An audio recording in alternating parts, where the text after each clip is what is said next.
మమతా బెనర్జీ నేతృత్వంలో పశ్చిమ బెంగాల్ ప్రభుత్వం నాడీ బంధన్ పథకాన్ని ప్రారంభించింది. పశ్చిమ బెంగాల్ ప్రభుత్వం తన 2025-26 బడ్జెట్లో భాగంగా నోడీ బంధన్ పథకాన్ని ప్రవేశపెట్టింది. ఈ పథకం ఉద్యోగ అవకాశాలను సృష్టిస్తూనే ప్రకృతి వైపరీత్యాలను ఎదుర్కోవడానికి సహాయపడుతుంది. పశ్చిమ మిడ్నాపూర్లో వరద నివారణపై దృష్టి సారించే గటల్ మాస్టర్ ప్లాన్ కోసం బడ్జెట్ గణనీయమైన నిధులను కేటాయిస్తుంది.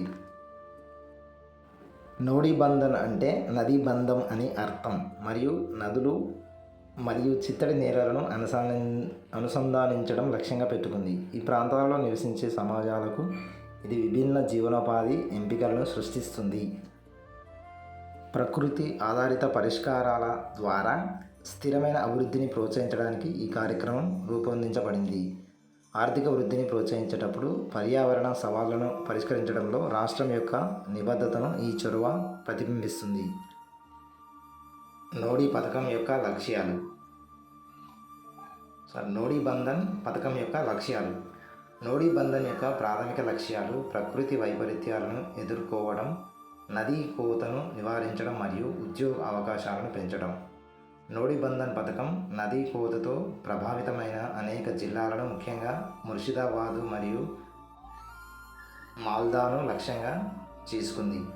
వాతావరణ మార్పుల ప్రతికూల ప్రభావాల నుండి స్థానిక ఆర్థిక వ్యవస్థలకు మద్దతు ఇచ్చే మరియు సమాజాలను రక్షించే స్థితిస్థాపక మౌలిక సదుపాయాలను సృష్టించడం దీని లక్ష్యం.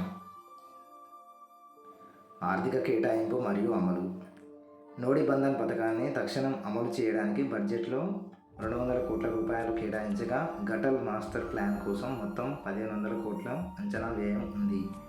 ఈ నిధులు మౌలిక సదుపాయాల అభివృద్ధి మరియు ప్రతిపాదిత పరిష్కారాల ప్రభావాన్ని ధృవీకరించడానికి పైలట్ జోక్యాల కోసం ఉద్దేశించబడ్డాయి.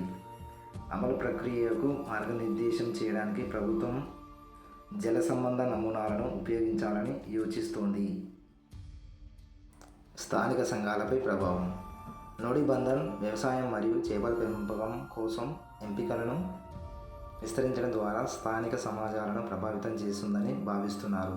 నదులు మరియు చిత్తడి నేలల పరస్పర అనుసంధానం నీటిపారుదల సౌకర్యాలను పెంచుతుంది, తద్వారా పంట దిగుబడి మెరుగుపడుతుంది. అదనంగా చేపలు పట్టడం మరియు వ్యవసాయానికి సంబంధించిన చిన్న తరహా పరిశ్రమలు ఉద్భవిస్తాయని, కొత్త ఉద్యోగ అవకాశాలను సృష్టిస్తాయని భావిస్తున్నారు.